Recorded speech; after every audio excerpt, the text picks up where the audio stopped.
Bonsoir, c'est donc avant la fin de la matinée que, comme prévu, le secrétaire général de l'Élysée a donné la composition du nouveau gouvernement mené par Manuel Valls. C'est le retour de Ségolène Royal qui marque en premier, également la présence de Christiane Taubira conservant le même portefeuille. Et puis il y a les départs de Vincent Peillon et de Pierre Moscovici. Si l'Essonien Manuel Valls se retrouve à Matignon, François Lamy se retrouve sans portefeuille. Que pense le patron essonien des sénateurs écologistes de ce remaniement, alors que dès hier soir, la direction d'Europe Écologie Les Verts réfutait toute idée d'intégrer une nouvelle équipe? Eh bien, Jean-Vincent Placé dit attendre mardi prochain le discours de politique générale du Premier ministre pour accorder ou non la confiance au gouvernement de Manuel Valls. Le sénateur ajoutant « Nous sommes dans la majorité présidentielle, pas dans la majorité gouvernementale et nous allons continuer dans une formule un peu datée de soutien sans participation ». Fin de citation. Le lycée Les Souriaux des Ulysses, toujours bloqué aujourd'hui encore, pas de cours dans l'établissement où les manifestants protestent contre la suppression d'un poste en particulier en filière STMG. Le professeur concerné sera d'ailleurs reçu demain par le rectorat où des propositions de reclassement devraient lui être faites. Mais au-delà de ce cas particulier, les enseignants bloqueurs, si l'on peut dire, comptent bien se battre pour que le poste en question soit maintenu et que la filière, surtout, cette fameuse filière STMG, soit suffisamment pourvu en enseignants. Maxime Lemel. En 2010, Chèque décroche son bac STG communication au lycée Les Souriaux des Ulysses. Grâce à ce diplôme, elle a pu s'orienter vers un BTS d'assistante de gestion PME-PMI. Aujourd'hui assistante d'éducation dans son ancien établissement, elle se dit mobilisée à 100% pour qu'il n'y ait pas de suppression de poste en section STMG.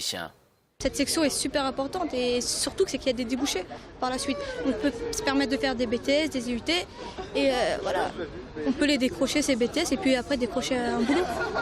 Shaina a 20 ans, elle aussi a obtenu son bac STG ici. Après avoir tenté un BTS communication, elle compte se réorienter prochainement vers un BTS banque ou comptabilité. Sa scolarité à Les Souriaux, elle en garde un bon souvenir. La prof, c'est une super prof et elle est appréciée par tout le monde, que ce soit par les élèves ou les profs. Et elle a marqué notre vie, on va dire. C'est une prof inoubliable. L'enseignante concernée par la suppression de postes doit être reçue demain au rectorat. Réunis en assemblée générale ce matin, les professeurs ont voté le maintien du blocage. Mais en fait, nous, ce qu'on voudrait aussi, c'est dépasser le problème de cette collègue et surtout faire en sorte que le poste en lui-même, que ce soit pas une question de personne, que le poste en lui-même soit maintenu. C'est pour ça qu'on se bat aussi, surtout. Les professeurs invitent les élèves à se rendre sur le site du lycée pour se tenir informés régulièrement de l'évolution de la situation. 45% de grévistes aujourd'hui au centre de courrier d'Étampes. Depuis lundi matin, ce sont 19 communes du sud du département qui ne reçoivent plus de lettres ou de colis. Les postiers protestent contre le projet de réorganisation de leur direction qui, en principe, devait être entériné aujourd'hui par le comité technique. Des plateformes d'entraide ont, semble-t-il, été mises en place par la Poste pour permettre un retour à la normale de la distribution du courrier le plus rapidement possible.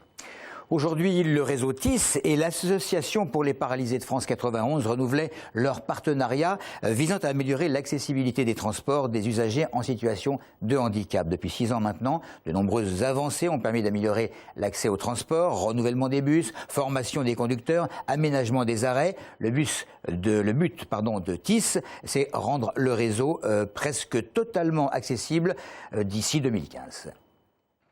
Il faut moins de 10 secondes à la rampe pour sortir et permettre à la personne en situation de handicap de monter dans le bus. Seul bémol, les portes ont besoin d'être fermées. Consignes lumineuses et sonores, emplacements réservés aux fauteuils roulants et bus rabaissés, autant d'aménagements qui permettent aux usagers en situation de handicap d'utiliser les transports. C'est important que les transports en commun s'allient effectivement à des associations aussi comme la nôtre, puis d'autres, pour pouvoir faire avancer les choses auprès des municipalités, pour rendre accessible au maximum aux personnes pour qu'elles puissent vivre une vie la plus ordinaire, la plus normale que tout le monde.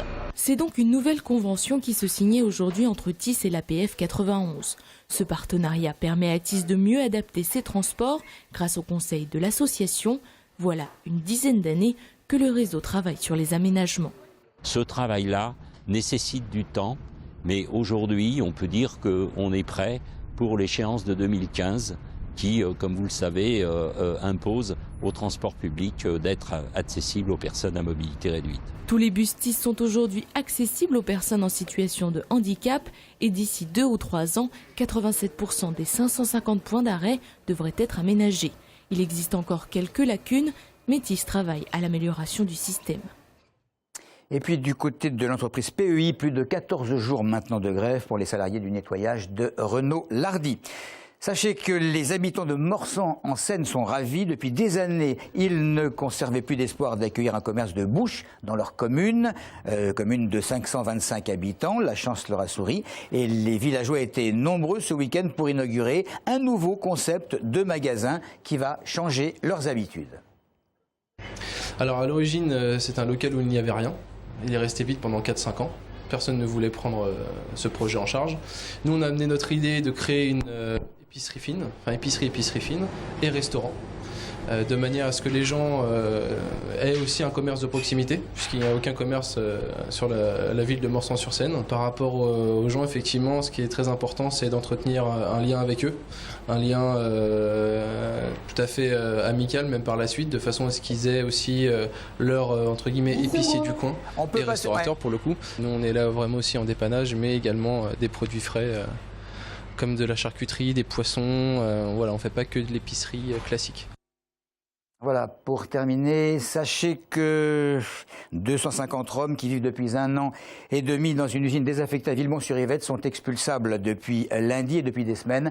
Ils demandent de pouvoir louer un terrain assez proche afin que leurs enfants puissent continuer l'école. Ces Roms sont assistés par des associations et des riverains. Voilà, c'est tout pour l'info. Merci de nous avoir suivis.